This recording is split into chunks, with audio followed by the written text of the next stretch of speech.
una empresa aclamada pero que tomó malas decisiones culpa de su ego, un juego apresurado, y un presupuesto millonario para la época de los 80, fue la mezcla perfecta para que todo lo que podía salir mal, saliera mal, lo cual terminó con una bancarrota. La carrera de su desarrollador para siempre, te hizo que cayera en depresión. En este video te lo cuento.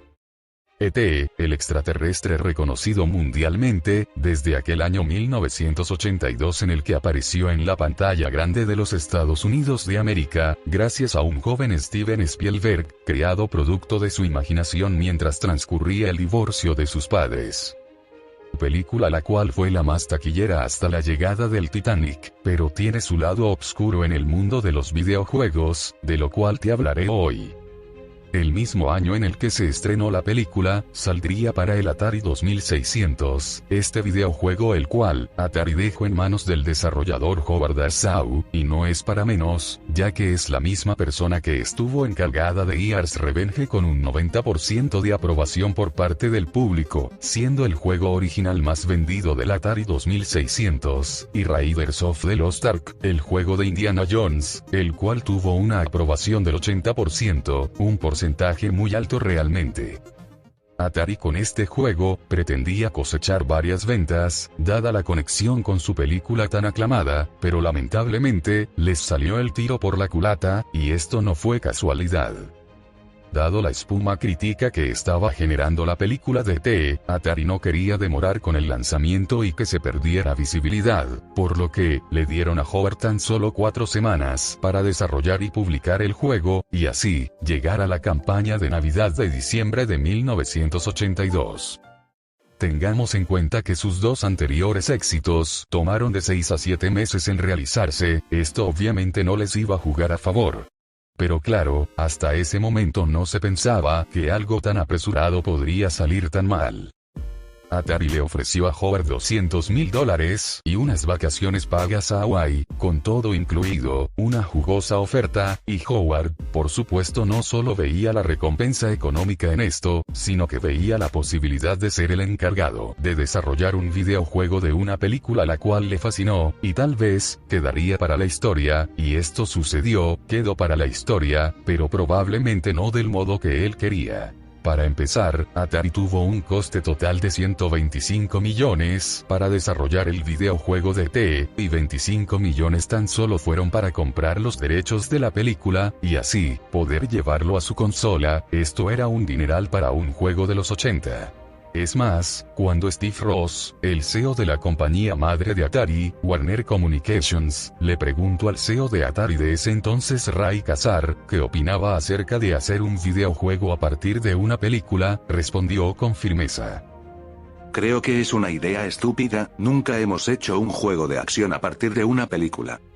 Desde luego se propuso otra idea, como hacer un videojuego para arcade, más formado, pero dado del poco tiempo del que disponían, esta idea se descartó rápidamente.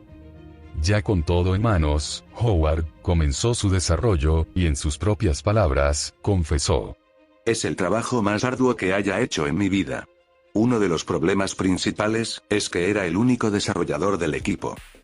Y, expresado por él, se dio cuenta que necesitaba comer y descansar de vez en cuando, tenía un grupo de personas que vigilaba que almorzara y cenara, así de terrible estaba la situación. Hasta se instaló un sistema de desarrollo en su casa para asegurarse de completar el código el mayor tiempo posible, excepto cuando conducía. Pero volviendo al juego, Howard tenía un concepto que se componía de 4 partes: mundo, objetivo, camino para lograrlo y obstáculos. Como idea, Ed debía construir un teléfono para llamar a su nave y que aterrizara para cumplir el objetivo de volver a su planeta. Los enemigos en este caso serían adultos, y como necesitaban agregar más adversidades, Howard agregaría un límite de tiempo, y, además, agujeros para esconder piezas del teléfono y ampliar el mundo. Por cierto, Steven Spielberg estaba al tanto de la creación de este videojuego, y consideraba a Howard un completo genio, hasta tienen una foto juntos. Al margen de eso, cuando el desarrollador Howard le presentó el proyecto a Steven Spielberg, no le gustó para nada, les refirió si no podían hacer algo más parecido al Pac-Man, y, si bien a Howard no le parecía mala idea, dio la negativa, y siguió con su modelo el cual le parecía que tenía más profundidad y conexión con la película, y que generaba esa emoción más auténtica y no tan genérica. Se acercaba la fecha de lanzamiento, y debido al poco tiempo que disponían, Atari decidió saltear la prueba fundamental con usuarios antes de la salida del juego. Algo que lamentarían poco tiempo después. Hasta el codirector de Warner sugirió que su empresa estaba atrapada en su ego, esperanzados en su burbuja, todo porque hasta el momento habían tenido éxitos. Atari, como de costumbre en ese entonces, pidió a los locales minoristas un año antes, que comenzaran a pedir los cartuchos de sus próximos videojuegos, ya que dominaban gran parte del mercado de software y hardware, y los locales accedían, ya que eran ventas aseguradas, pero, la competencia comenzó a aparecer, y esto hizo que Atari recibiera cancelaciones por gran parte de los locales. Esto no era lo esperado para ellos, sin embargo, siguieron adelante con sus planes. Sus gastos en publicidad fueron de $5 millones, lo que, en ese entonces, fue la campaña de publicidad más costosa de la historia de los videojuegos. La televisión se encargaría de publicitarlo durante semanas, en donde el mismo Steven Spielberg aparecería, con el eslogan, "E.T. necesita de su amigo humano, y ese eres tú". Increíblemente Howard fue llevado al estreno de la película E.T., y fue sentado delante de la princesa Gales, y Lady Di. Se acercaba la Navidad, y el juego finalmente se lanzaría y llegaría a la casa de millones de hogares con niños y adultos entusiasmados. En los primeros días y semanas, el juego se posicionaría a la par de los más vendidos de Billboard, pero esto no duraría mucho tiempo.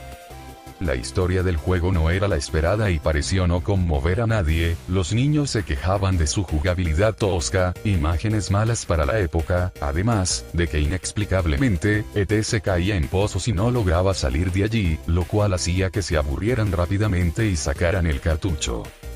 Luego de las Navidades, mucha gente comenzó a devolverlo, lo cual agravaría más la situación para Atari. Realmente no le gustó a nadie. Además, había mejores opciones para la época, juegos como Qbert, Pac-Man, Pitfall y Demon Attack.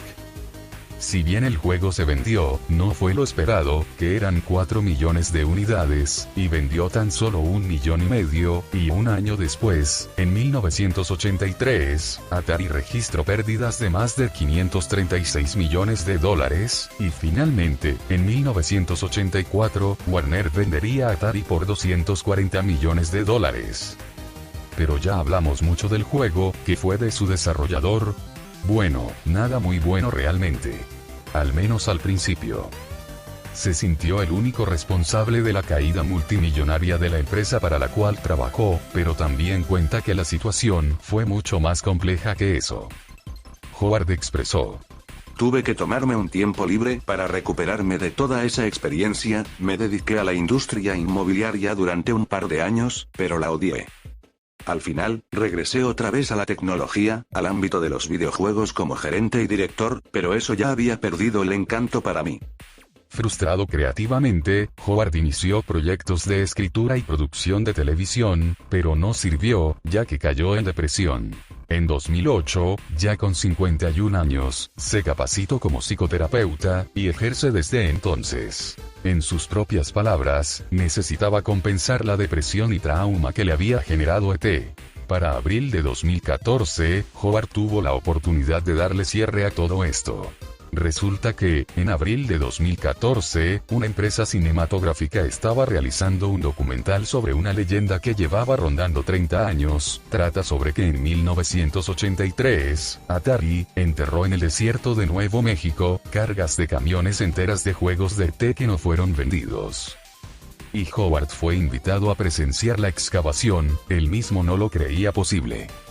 Comenta que cuando llegó, había una fila larguísima de gente esperando para ver esto. Le generó mucha emoción ver que la gente, con el tiempo, aún recordaba con cariño el juego. También le preguntaron a Howard si realmente creía que ET era el peor juego de la historia, y él respondió que no lo cree así, sino que la industria necesitaba titular algún juego de esa manera, y eligieron a ET. Así como su anterior creación Year's Revenge, pudo haber sido titulado como el mejor videojuego de la historia, por lo tanto, abarca todo lo que un desarrollador quisiera. Así termina este video. Si te gustó, no olvides suscribirte para no perderte cuando subo un nuevo video, me ayudaría muchísimo a llegar a la primera meta de 1000 suscriptores. Muchas gracias por ver y nos vemos en la próxima. Un saludo.